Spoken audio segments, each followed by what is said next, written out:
Motorcu. Abi sen ne yapıyorsun? Ne yapıyorsun öyle ya? Ya abi sağdan soldan geçilmez ki ya. Sen de araçsın, şeridine gideceksin kardeşim ya. Ha kardeşim, aradan dereden gitmeyin ya. Bak panik yaptım, elim ayağa verdi, yere çarptı ya. Ne aynası ne sinyali kardeşim ya. Ayna dediğin evde, ne aynasından bahsediyorsun, ne sinyalinden bahsediyorsun. Bastı gitti ya. Ya kardeşim bak, arabadan ses geliyor ya. Ya canım, arabadan elim ayağım birbirine dolaştı, bir şeylere çarptım, şurada ses geliyor ya. Lan saatli bomba mı koydun arabaya? Ya bu motorcular hepsi mi böyle kardeşim ya? Ha, arabadan ses geliyor.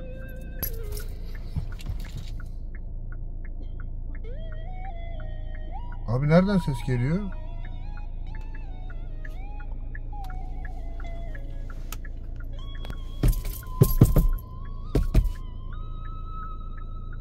Duyuyor musunuz arkadaşlar? Tik tak tik tak. Enteresan bir ses. Servise gitmem lazım herhalde ya. Alo, servis mi?